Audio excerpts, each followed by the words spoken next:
Marvel movies are boring. Before the fanboys start spewing their hate and start talking about the huge battles and the insane CGI used in the universe, let me explain. Every story, especially the good ones, have a beginning, a middle, and an end. A premise, a conflict, and a resolution. Some stories and directors have had success experimenting in changing the format by chopping and skewing with where and how the conflict or conflicts take place, but the three-part template holds true for most movies and stories. Writing regarding one central hero or heroes is often dubbed as the hero's journey. The hero is taken out of the normal world and set into a quest or journey.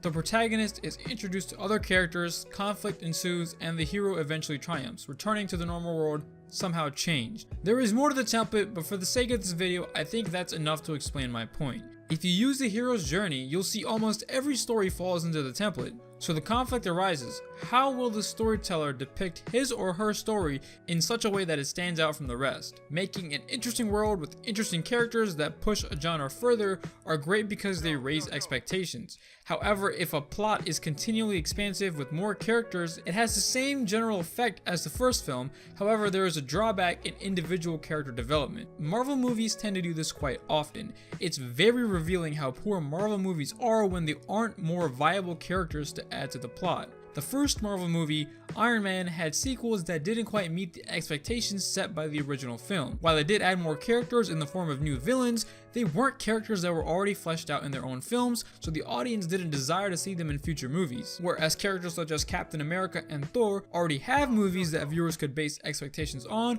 and look forward to their interactions on the screen. Very few characters have received redeeming sequels that held up to the original. And the only reason Infinity War was different than the others is because it has two parts. The middle of the hero's journey calls for the hero's lowest point, a point of redemption, which is the exact point at which Infinity War Part 1 left off at. You can be sure that it will come back around full circle at the end of Part 2. But I don't want to give you guys the wrong message. The original movies introduced into the Marvel world weren't bad. Iron Man's first installment was a dream come true. A character like Tony Stark isn't relatable, but he is interesting. His intentions of a safer humanity are shielded by his narcissism and intellect. That's what made the first movie so great. It was a risky decision starting the MCU with Iron Man and not Captain America, who after all is the first Avenger. Captain America is much more of a likable character, who would be more relatable than Iron Man, but since Iron Man was likable in his own right, the franchise did well anyway. But sadly, the secondary installments of Iron Man couldn't hold a candle to the original due to the conflict not being as severe as the first. In the first movie, Tony Stark isn't Iron Man, so the viewers don't know exactly when and how he was escaping until the very first suit-up sequence in the cave. So it's interesting to see him struggle and develop as a character. But by the second and third movie, we know he will come out on top because it happened in literally every Marvel movie. So yes, Marvel movies are boring from a story perspective. But that doesn't mean I don't enjoy watching them from time to time.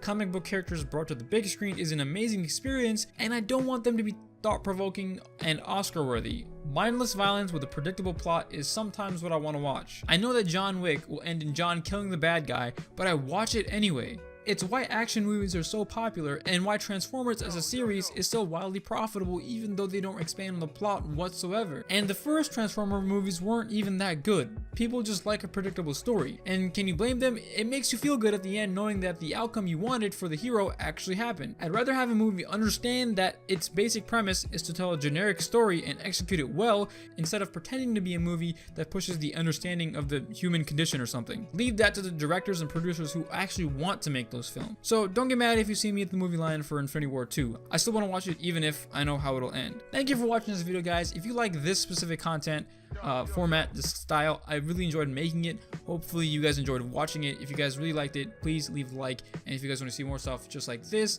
please remember to subscribe. Peace.